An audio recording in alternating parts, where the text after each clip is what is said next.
Welcome to the virtual gas, everyone. Thanks so much for being here. I'm your host, Rob Crean. This is a very stressful time right now.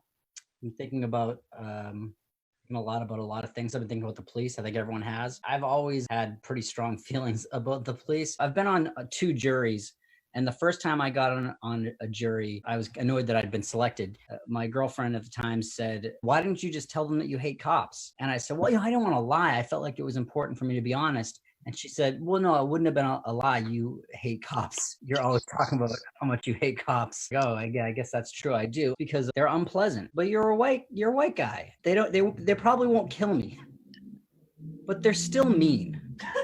I was walking down the street a while back, before the quarantine and everything, back when we used to walk down the street, and I saw a cop.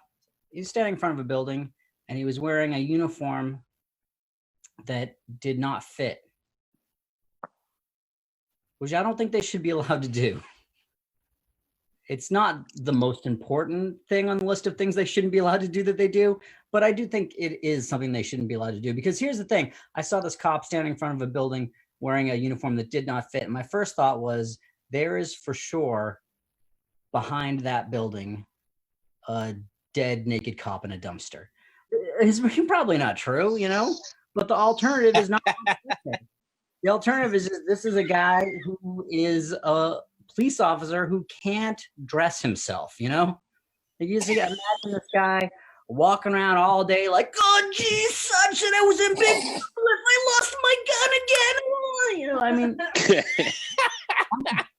I'm just saying, if you can't figure out pants, how are you supposed to be able to tell the difference between a wallet and a gun? And that joke does take a pretty harsh turn there, from silly voice to shame of America. But it is true. The cops, they do kill people, which is never been more obvious than right now. But there are still people that will argue that they'll say most cops, though, are good people, which I think we can all agree is too far. Again, most cops aren't murderers, but they're still rude. They're still jerks every time you talk to them. Like, every conversation I've ever had with a cop is exactly the same as every conversation I've had with a drunk guy in a bar whose elbow I've accidentally hit. Have you ever seen a cop directing traffic, other than right after a serious traffic accident, not make traffic worse? The thing I've been trying to do during quarantine is I've been trying to just focus on stuff from our old lives that I hated, that I don't miss. Remember when we used to go to restaurants? This is the thing that used to bug me so much. When you're at a restaurant, you've had your food, everything on your plate, because it's good food, and then the waiter will come up, and they see your empty plate, and they say, "Oh, looks like you ate all your food, or maybe you just shoved it up your stupid ass." It's not cute, And they'll say, "Oh, could I interest you in a coffee or tea to slurp up your thirsty anus?" Or maybe you'd just like us to get the valet to drive your car around into your ample bum. And that joke does, I lose credibility at that. The idea that I would be eating something from valet. Please welcome Emily Winter. Thank you. Oh, the sound of clapping, I miss it. Thanks for being here. How are you? I never know how to answer that, right? I mean bad, but also like not as bad as so many people. I'm fine. I guess that's the thing about that question, is that you have to put it in the context of the world in general, Yeah. I mean, I'm doing good. I slept a lot today. I just put in a lasagna with basil from my own garden. These are things that I could not do before. I've been trying to grow potatoes. Oh, how's that? I did not do any research to learn how to grow potatoes. I'm just winging it. But so far, so good. I don't think it's going to work, but... Do you grow other things that you eat? I not that I'm supposed to eat, but I mean, who among us hasn't had a bit of a spider plant when you're feeling peckish? When I'm at your house and I get hungry, I drink like 20-year-old vodka that's been sitting there.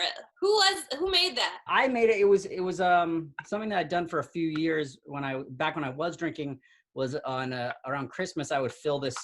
It was a little log cabin bottle that originally held maple syrup. It looks like a log cabin, and I would fill it with cranberries and then vodka, and then it would sit for the year, and then the next Christmas we would drink it. But then my girlfriend left me, and all my family's dead, and so it just sat there for like 3 years. And then when Emily was in town doing comedy, I was like, "What's this?" Yeah, it was you and my roommate Shakir drank all the vodka and ate every single cranberry. I was happy that you guys did that. Okay, good. But then the next day you went out, you even figured out a better way to do the cranberries because you got dehydrated cranberries so they could absorb more of the vodka. And it's going to be great. Next time I'm there. Yeah, I've been sober for 1 week today, and it is miserable, and I do not know how you do it. I just drink tons of sugar. I mean, you got to give yourself something. I have completely replaced it with sugar. You don't smoke weed, right? No, I don't drink. I don't smoke. I don't eat Coffee? meat, dairy. I do, yeah, lots of coffee, caffeine, and sugar. I will say, like, during this quarantine, I was like, maybe I should start drinking again. My husband, who says hello, by the way, we just had like a 2-month fucking party, and it was great. And then I can't fit in my pants, and he's like trying to put on shirts. So we just decided to be sober now. We're sober. Well, and your husband puts on a lot of shirts, based on his Instagram. Videos feature him wearing like 8 or 9 shirts. He's got so many shirts. He's got closets of shirts, and he's got shelves of shirts and drawers of shirts. I don't know. He's a very rich man, you know? It takes a really rich man to have so many t-shirts in your life. I'm kidding. It's great. I'm similar to that. I'm not money rich, but I'm t-shirt rich for sure. You're t-shirt rich. So are you, have you been working? No, not at all. Did you get unemployment? I am doing unemployment, which is good. Good. I've been doing Zoom trivia shows because I was working for a comedy club, and then that job was no more, but I had other jobs, so it wasn't enough to go on unemployment, but I'm still somehow broke. So I was just like, okay, I'm not doing stand-up comedy. I'm just gonna, because I work for a trivia show and I'm writing a trivia book. So it's like, I guess I'll just do trivia nights. So that has been okay. But it's sort of hard to be like, hey, hire me for your trivia night when like the world is crumbling and we must be marching for racial justice every day. So, you know, there's that. It's a slowing down right now, but for good reason. It would be very funny if all of your trivia questions just took on like a very like radical tint. Yeah. I was removing some questions about like silly laws or like silly things police did. And I was like, okay, this is no longer cute, but I think I should take it a step further. Facts you might not know about the prison industrial complex. I actually downloaded a fact app on my phone called Black History Facts. Pretty cool. It's free. What have you learned that you didn't know? I don't retain anything. Okay, so I'm writing this trivia book. And it has to be like 1 million facts. So I don't remember any of them. I don't remember any of my African facts. I don't remember any of my science facts. I don't know anything except for when the world's longest baseball game was. When was the world's longest baseball game? For me, it seems like every baseball game, but I love baseball, and I'm from Chicago, and I'm from the south side of Chicago, and so I'm a White Sox fan, and my birthday is May 8th, 1984. And the longest baseball game ever was 8 hours and 6 minutes, and it was played in Chicago on May 8th, 1984, between the White Sox and Milwaukee and the Brewers, and the White Sox won 7-6. Wow, that's very cool for me. That's cool. My birthday is D-Day. Day, because the D in D-Day stands for day. I guess I retained one more fact. That's right. Actually, that was in the trivia game that you played? Yes. That was one of the questions. You were one of my guinea pigs. Which is especially embarrassing considering that it is my birthday. I would not expect D-Day to be called Day. It's not good. It's a letdown, you know, like when you hear a punchline and you're like, oh, you could have put a good one there. Let me get you a good Africa fact. Ghana was the first country in sub-Saharan Africa to gain independence in, you want to take a guess of a year? 1935? 57. I mean, you know, you had the right century. I think that's great. Yeah, I was like, it's probably earlier than I think. It's good to see you. It's good to see these people. This is wonderful. Yeah, it's good to see people in general. It's weird. Have you gone out to any of the protests? Yeah. So my dog just had surgery, so my husband and I are taking turns going to a protest because one person has to be with our dog because she's intent on opening her stitches. So it's been kind of like interesting to just go out alone when you have a partner that you've been doing everything with. And they've just been like really welcoming and lovely. And I mean, obviously I know very early on there were problems, but like my experience in Brooklyn has been like just wonderful. It's just so funny how like all of these protesters are just so thoughtful and are all wearing masks and taking all the precautions, and then the cops are just there without their masks, and I'm like, oh my god, come on, what? So how about you? Yeah, I've been out. Everyone's really nice. Everyone's really, I mean, I still find people to be annoyed about. Hate? Oh my god. Dude, finding other white people to hate at protests is like, I can't stop myself. I'm like such an evil little troll that like I fucking can't stop. I met this girl and I was like, can you okay, everyone's wearing their masks. She's got her mask under her nose. She like knows a friend of mine. She's bragging about how many times she got arrested and what the cops did to her and what they didn't do to her. And then she's like acting like she just, I don't know, it was just like the worst. And I was like, oh no. And apparently she does comedy. And I'm like, I have to see you in real life? No, this is terrible. Like, you should get out of here. And I get really mad at white people that are intent on leading chants. Going out to these things is really, it's great, but it's also extremely stressful just because for 3 months we've been like, don't get within 6 feet of anyone. And then all of a sudden you're like surrounded by people. So it's just, there's anxiety there. Yeah. I've always felt this about protests is I like that people chant, but I don't like chanting. I don't like the way my voice sounds in an ensemble. Do you get weirded out in like a religious-y, churchy way too? Yeah, I don't know what it is. I don't like, I enjoy hearing other people chant. I just don't like being a part of it. And I've always felt awkward if I didn't chant. And a lot of times I just kind of mouth it, and which felt weird too. But with a mask on, no one knows. Nobody knows. I just am there, which is really, I'm there to be a body taking up space, really. Like that's all. Yeah. I don't need to chant. And it's great. The one positive thing about the pandemic is that no one knows I'm not chanting. It is so empowering to wear a mask out, I think. And I mean, it's the same psychology that goes with like around Halloween when people like destroy stuff or act way out of character. Like there is psychology about like wearing a mask and you just feel emboldened. And I really love it because I'm very I'm very like white stereotype, like off key, off beat, off everything. So I'll be like, they're like, how do you spell racist? And I'm like, EMIL. Oh no, oh I wasn't supposed to say my name, you know, and nobody knows. It's great. The way that chants go is like someone will start a chant and then it'll go for a while and then it kind of just organically ends, and then someone will start another chant. Yeah. I was at a march and someone started a chant and they were like, what do we want? They're like, burgers? Like one person was like, justice, and then like two were like, justice. Justice. What do we want? Justice. And then like by the third time, everyone was like, justice. But it just that one is so hard. What do I not want? What do you want? Justice, money. I could use. I'm very thirsty.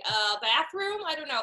But also saying like Black Lives Matter, like Black Lives Matter, is like very weirds me out. Yeah, like it sounds like children taunting each other. That's like a baseball chant, right? Let's go White Sox. Yeah, I never thought of that. Important to say it, but I feel like the way we're saying it. Yeah. We're gonna look back and be like, ooh, that was an embarrassing one.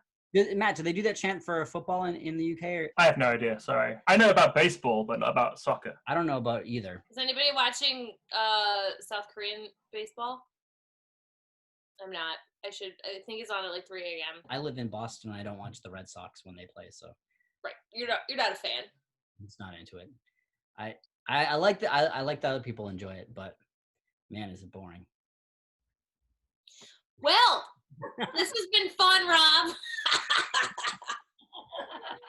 Sorry. Oh man, we've got a Yankees. Where's our Yankees one? That's not really mine. The White Sox one, pennant. We've got like baseball pennants all over the place here. There's a White Sox one.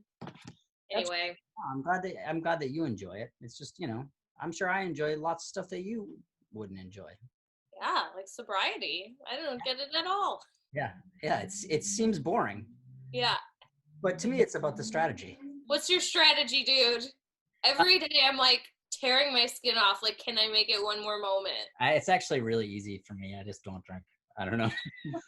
It's like I'm the worst to talk about. Like I have friends that are like trying to get sober, and they're like, "What do you do?" And I don't have good. I'm like, you should try not being genetically predisposed to addiction. Worked for me. I mean, I like being a party gal. I think it's super fun, and I like just fucking going off and drinking all your old secret booze. But I gotta be able to wear my pants. For sure, yeah. No, I was a party gal for a long time, and I loved it. But Yeah, party gal days are over. I just, I think you're still fun. I'm still fun. I did plenty of drinking. I think I did like there's an amount of drinking that you're supposed to do in your life, and I just like wedged it into a decade. I should have stretched it out over my whole life, but man, I crammed it in. How long have you been sober? 3 years, I guess. Amazing. But it's really easy for me. I don't know. I did get real drunk with you one time though. I was probably too drunk to remember that you were real drunk. You and Chris. Oh yeah, in Brooklyn. That was fun. It was really fun. That was a blast. Yeah. I got really high at your house once, and lovely comedian Pedro Gonzalez had to save me because I was convinced I was drowning blankets in your bed. Yeah. So you've got quite a party house. I don't smoke weed, but definitely a lot of people that didn't expect to get high come to my house and they're like, "What?" How's Shakira? You still got roommates and everything? Yep, I got Shakira. I got a new roommate, Jeff, who's another comedian, very nice guy. Where's Jeff? Why is Jeff not here? He was on a call last I saw him. He's Ew. in corporate training for something. I don't know. He explained it to me, and my eyes glassed over like when you talk about baseball. So how does this get put out into the world? I see we're being recorded. Yes. So right now it's streaming live on Facebook and Twitch and Cool. What else, Matt? Is that Matt's handling all that? And Twitter, I guess. Yeah. Twitter, yeah. So it's all over. Wow, I really like the way British people say Twitter. It's so Twitter. delicate. Twitter. Yeah, here in Boston we say hey, I'm not a Boston accent. It's a weird thing about me. I never even my sister fully speaks with a Boston accent, and I can't do it. How did that happen? I just watched a lot of TV growing up. Oh, nice. I can do a New York accent way better than a Boston accent. Not to say I can do a New York accent well. Just Are you gonna do it? You gotta try it now. I used to have a bit about how I met a guy from Brooklyn, and I knew he was from Brooklyn because he kept saying, oh, you better watch this guy. This guy's from Brooklyn. Oh, turn your back on this guy. This guy's from Brooklyn.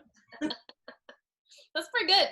Thanks. There's a Museum of Science here in Boston, and they've got all these like it's mainly for kids, and they have all these displays that you like press a button and there's like a recording, and usually it's a very sort of like standard recording, but this one recording is a guy with like a super thick New York accent, and I love it so much. It's like it's about all different types of life and how long they've been on Earth.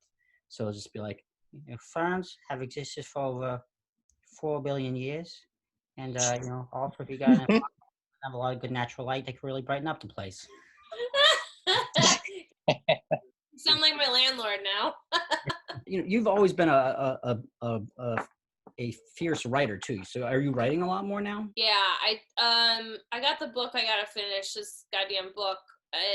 And then, this wonderful book. I'm so happy for the opportunity. And then I'm writing for the NPR show Ask Me Another. So I write like games, like trivia games and jokes for them. And then I had all this shit on the back burner, so it's time to get it done. So Chris, my husband, and I, when we were driving away from our wedding last July, we were like, our venue would be an amazing setting for a horror movie. So we gave ourselves a deadline of our 1-year anniversary to finish our horror movie, and we've been really chugging along here during quarantine. So we're nearly done. We've got like 20 pages left. It's basically our wedding with murders. A lot. of murders. So it's a slasher movie that's our wedding, and I am so happy. It's the first movie I've ever written, like full length, not a pilot. And I wrote a new pilot with my writing partner that I've been working with since 2007. I've been working on so I wrote a movie when I was 19 with my friend Nick, and we shot like 75% of it, and then we like just couldn't get the last couple locations we needed. Mm-hmm. And so we just never finished it. Over the past year, we've been talking a lot about like we should finish it. How old were you when you started it? 19. Amazing. And just don't even explain why you're so much older in certain scenes. Like 20 plus years. It's a huge gap. And I'm still friends with everyone that was in it and worked on it. And we were like, we should do it. And we were like, yeah, well, it's going to look crappy because we're so much older anyways. We'd shoot it, on green screens at our houses and then edit it. And then my friend Nick like dug through old hard drives and he found the script and he sent it to us. And we were like, this is too offensive. We can't. There's no way we can. Does not hold up. It's funny, but it's just very offensive. It's about like stupid people saying stupid things. Too much. Rob, is this one where you have a French accent? No, it's not that one. That one's called How Fat Can You Get? Also offensive. How fat can you get? That's also the title of my quarantine. Do you have a working title for your script? Yeah, Bride and Doom. I love a horror title with a pun in it. Chris was not sold on it when I started saying it almost like immediately after our wedding, and I think I've just said it so many times that I've worn him down. It just says what it is, man. So at my wedding, a friend got too drunk and came up to me and was like, hey, this should be our wedding. And I was like, dude, I'm in my wedding dress. You're going to like declare your love for me now. Like, this is ridiculous. And I was like, come on, man. And he's kind of not great with women and stuff. So we kind of used him as our model for our incel murderer that like doesn't get the girl. Are you still friends with this guy?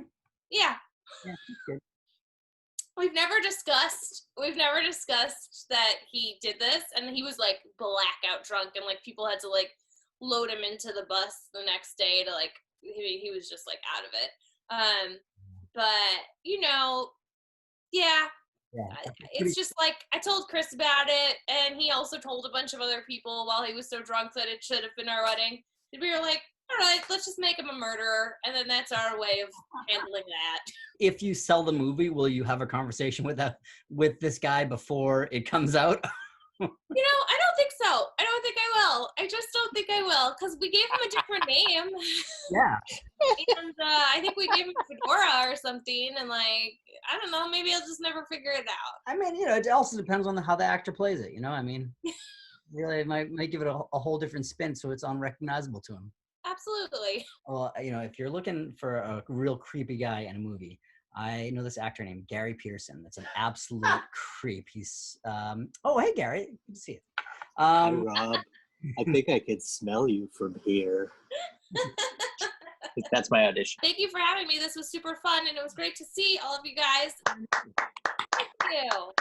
I just want to take a minute to just say hi to everyone that's here as well. Tom, thanks for being here. Dan, thanks for being here. Dan, did you get the package that I sent you? Hey. I did not. Oh, cool. Well, it'll probably be there in a couple days. I don't think so. It's possible. Are there any other errands you want to clear up on this show? I thought I was getting a package. Yeah. Tom, did you get the dry cleaning? Hey, Tom. So when I shut my faucet off, it drips for a while. It just drips for a while afterwards, and eventually it stops. But it drips like it doesn't fully stop for. I mean, it's probably a very old faucet, so the seat on it could be a little bit worn out, and just that's the thing that can happen. Eventually, it kind of reaches an equilibrium and kind of stops. But yeah, it's probably just the fact that it's old. Tom, would you say that Rob sticking his dick in his faucet every day might wear and tear the pipes just a little bit? It could exacerbate the issue, yeah. Okay. Yeah, it's one of those dork torque problems. Jeez. Steely Dan. Oh, got on a high note. I like that. So everybody should end this set. Yeah, bro, tell us. Go eat a lasagna. Technology. I've been having problems with my phone where the SIM card is. Heather, you work with herbs. Rheumatoid arthritis. the next guest is a fantastic comedian and a dear friend, one of my oldest friends in comedy. First show that I ever did was his show, and please welcome Dan Crohn. Let's segue to that first show. Can you see it? Oh yeah, is that Let me stand up. I'm so lazy. You're like tall enough that you can stand sitting and just. Whoa, that looks great. The first show I ever produced, you were on it. Paid you money that night, and it was your first time ever doing comedy, and you got paid. And keep in mind, this was 2007, 2008, when money was few and far between. And I remember, like, the second show, you were like, "This is great. We're gonna get paid every time." I was like, "That's not how it's gonna work, buddy." boy, didn't it? The Real Bar, which became Deep Ellum, which just closed.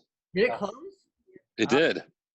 Yeah, everything's gonna close. It did. Check out my great Scott shirt. Hopefully, keep it intact. Yeah, it looks like Carl's working really hard to keep Great Scott going. So hopefully that'll happen. So this pandemic is great, and I'll tell you why. I am now a person who on the phone can say, "Hey, I'm going to have to let you go."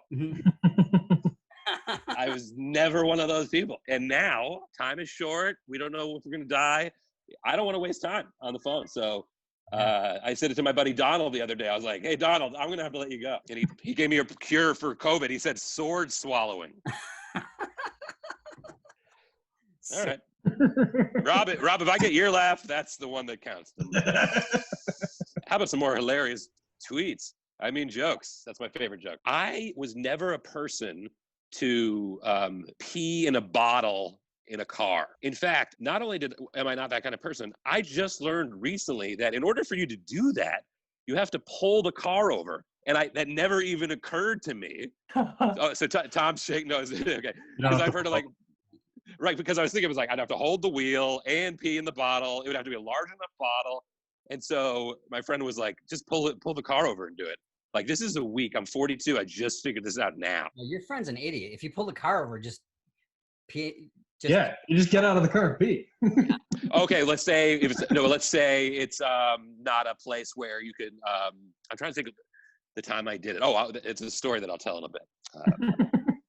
My first time. I was a virgin pee in a bottle in a car.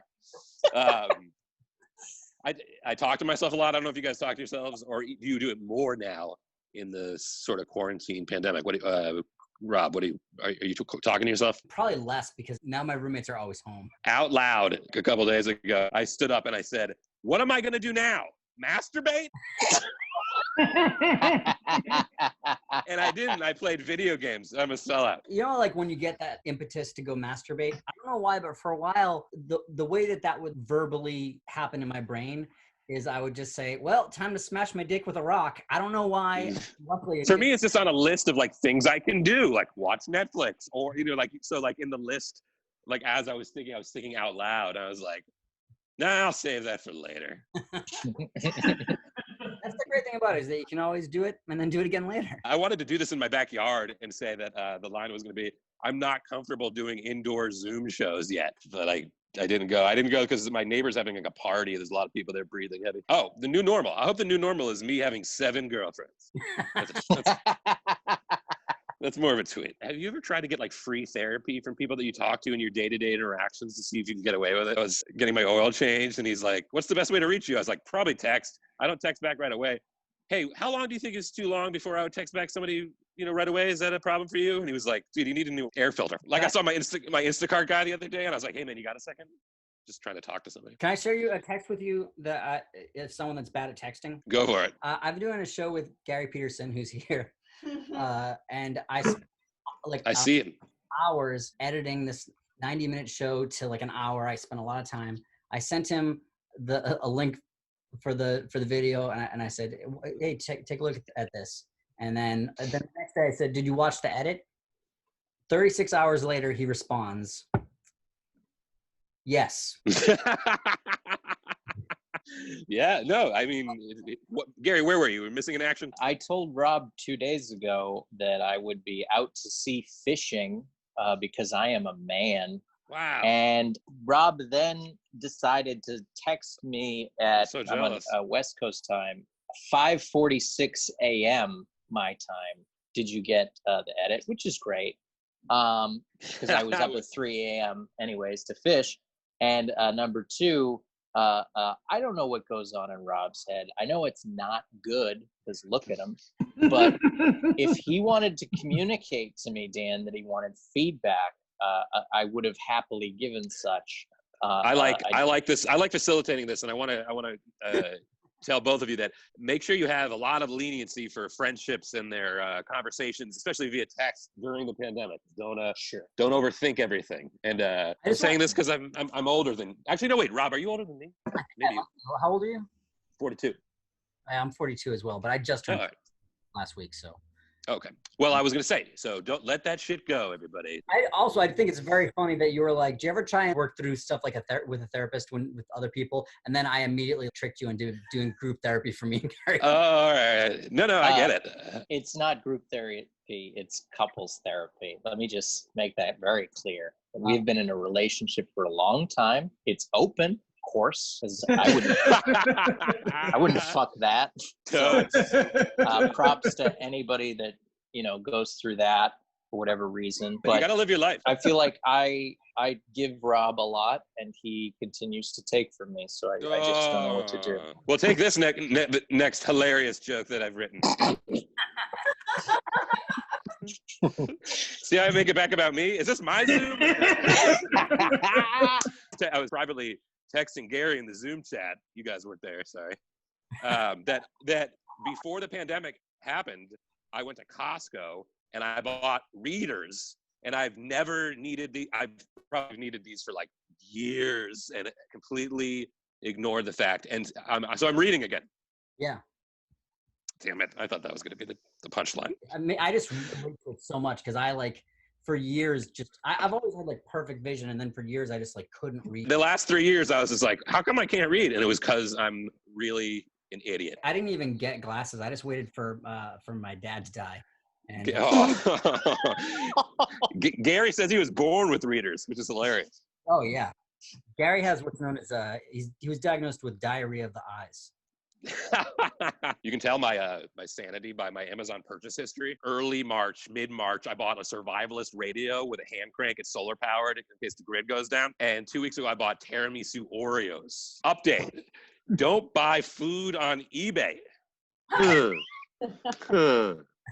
Because these things were clearly seasonal, and I don't know if it was COVID or food poisoning, but I have the antibodies. By the way, how about all the people from New England who thought they had it and they were talking about it like all the time? Oh, dude, I already had this. Dude, I had this. 2018. Remember 2018? I had that cough that year. I'm also one of those people. I think I had it in January. So I don't know if you guys know there's a condom shortage. Did anybody hear about this? Like, I have them all in a box in my closet marked 2021.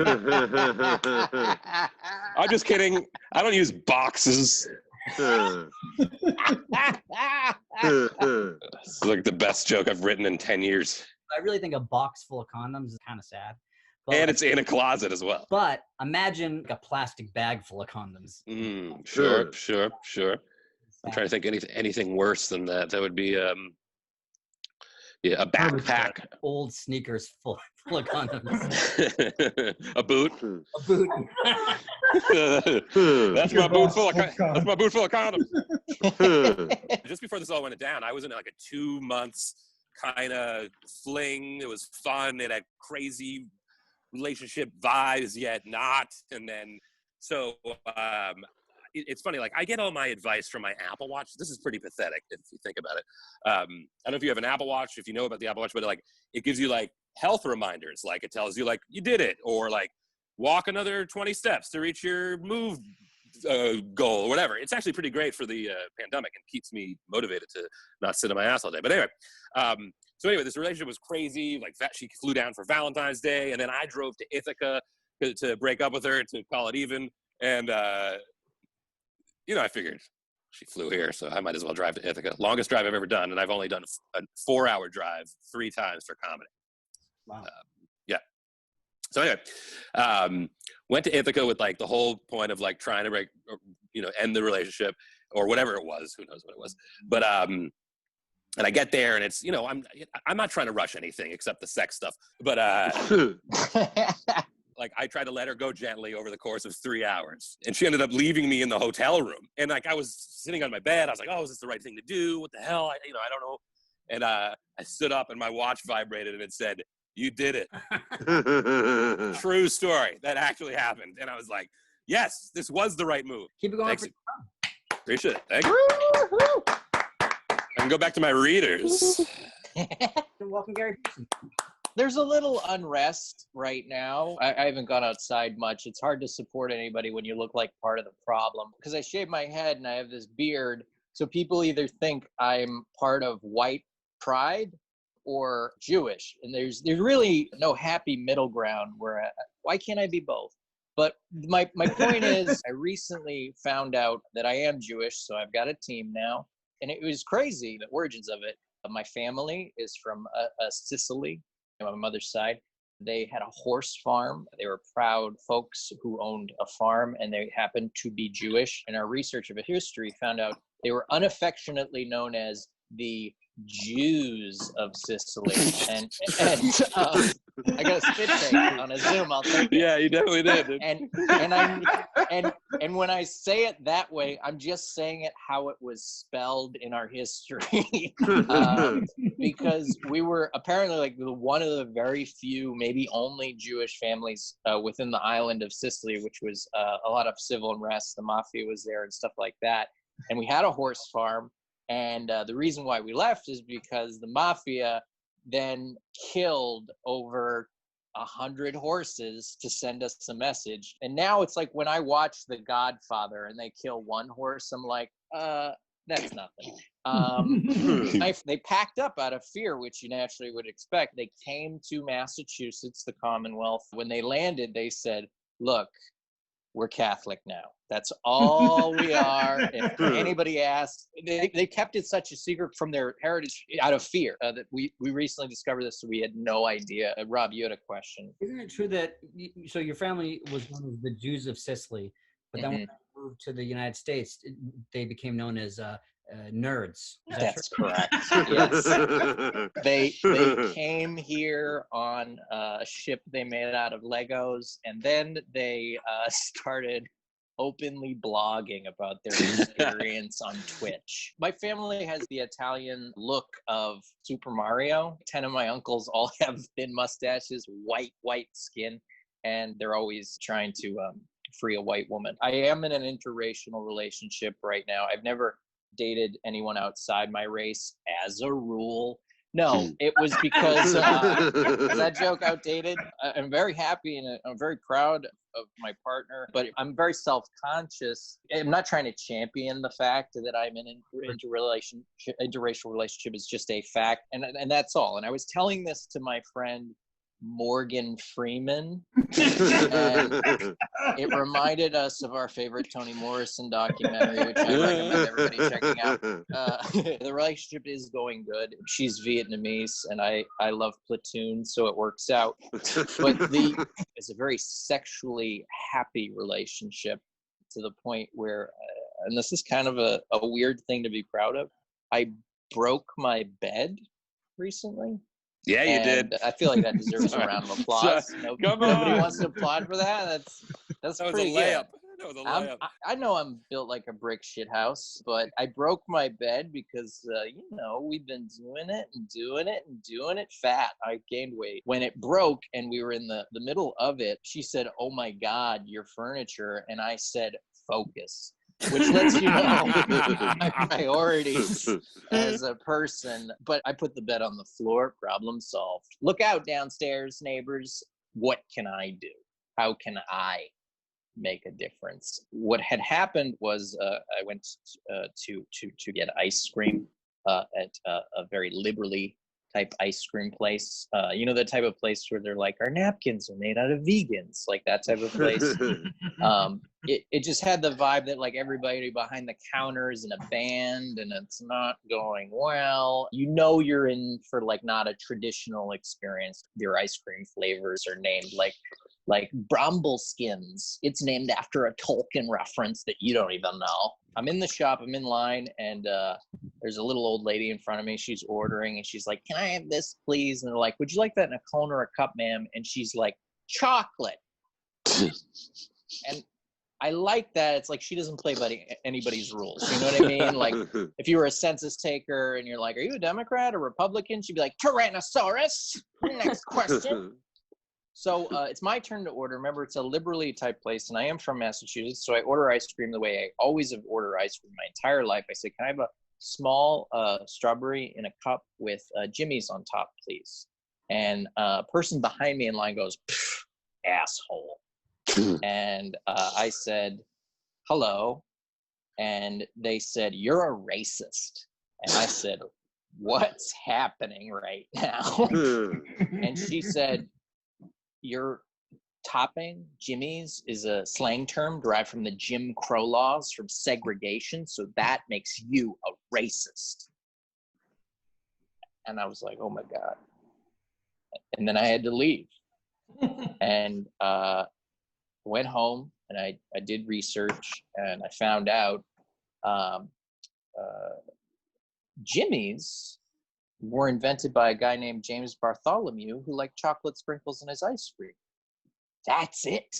That's the whole story of Jimmy's. I'm white. I know what kind of guilt I have to carry at this point in my life. I watch Roots every day. Do you understand me? I download the guilt and I'm like, got it. I think I would have heard about it by now if there were some sort of racism attached to ice cream that we need to steer clear of, but there isn't, which means someone out there somewhere has made up an internet rumor which is believed to be racist, which is thus creating more racism in the world.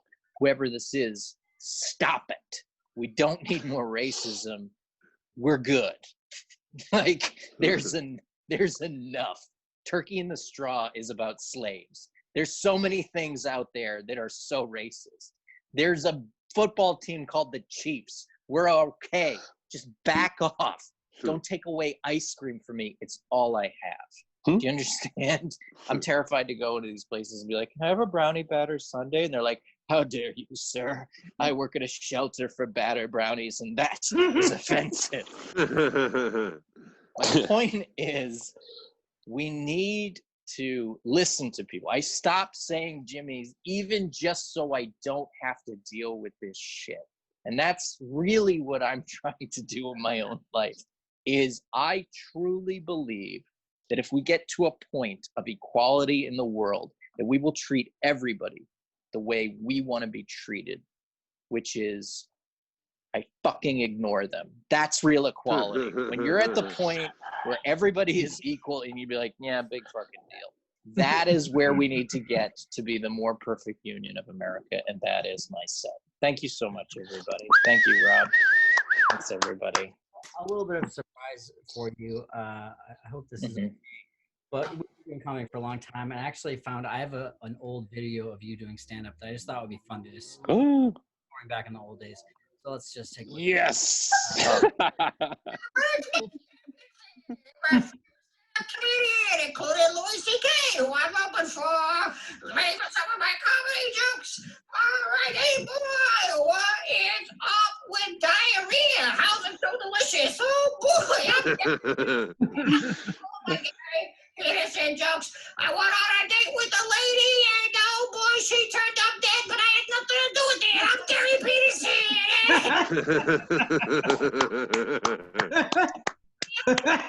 There's a lot of shit on the street, but if I know everyone says you're a weirdo, Gary Petersen. Hey, when I've been looking for birds just on you, but when I should have an orgasm, Gary Petersen.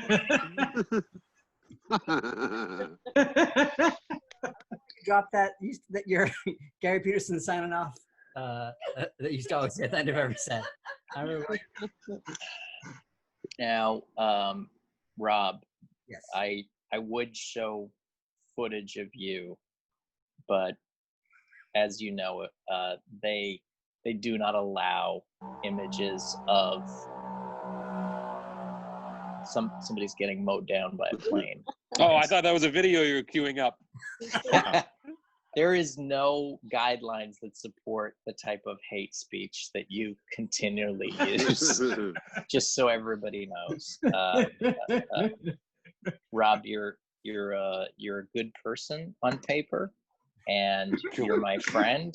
And I think your video of me is almost believable, but I have never been that fat. So everybody can see it is just a little wrong. It is, I think, fair. What's the sign-off line? What's my sign-off? Gary Petersen signing off. Oh, good. That's great. Do you know what your sign-off line is? Oh, what is it? I guess just... That's your strongest joke today. That is what I do in most of the commercials that I'm in. I'm a guy who works at an office, and at some point I go,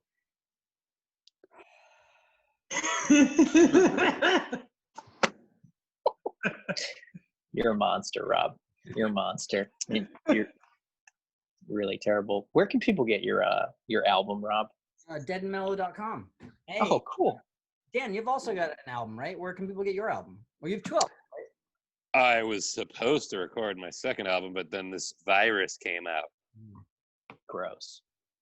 Well, Very gross. where can people get that? Oh, my first one's on all platforms, streaming. But thank you. Thanks so much for being here. Thanks, thanks, Allie. Thanks, Tiny. Thanks, Dan G and Heather and Tom for being here, as well as the people that were involved.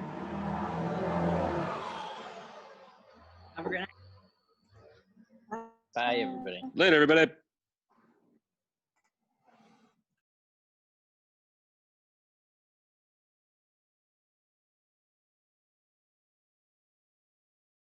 I had another bit I wanted to run. Let's do it. Is that crazy? Is like, can I do extra credit? You may have noticed it's a relatively It's kind of a loose show. Pretty loose format. Yeah, earlier I asked Tom for plumbing advice. True. That's very true. That's very true. I was watching Black Panther, and I saw one of, I do some extra work in movies from time to time to make an extra buck. By the way, that's what I'm thinking about. I'm going to be doing a lot when that comes back. Because I don't know about comedy. But anyway, I was watching Black Panther, and I noticed one of the actors who had a lip disc in, and I was like, what if I was the first Jewish extra to get a lip disc? And then I would corner the lip disc market. And I don't know if you know what a lip disc is for Jews. It's like a silver dollar, and you put it in my lip, and you push it in, and stamps come out of my ass.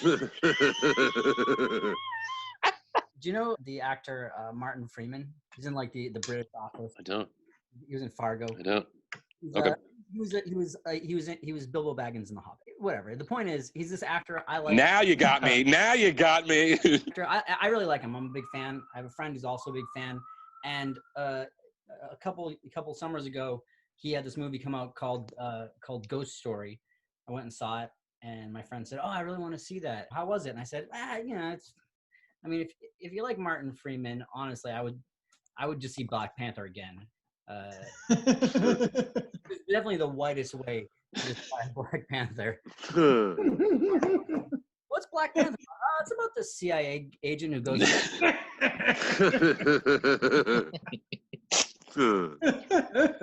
Rob, what are your plans for your body when you die? Oh, is it still to be shot in space whole? Well, it turns out that's more expensive than I thought. This is my plan is Elon Musk is working on it. Yeah. There's a lot of people in line ahead of me though. I grew up when I was growing up, my parents owned a coffee shop. I love coffee. I'm a big coffee guy, always have been. So I want to be cremated, and then I want to have my ashes brewed and served to customers at a high-end restaurant to see if they can tell the difference between me and their regularly freshly brewed coffee. Which is a reference to a commercial that went off the air in the 1980s. Jokes just write themselves. Really, I certainly am not putting any effort into it.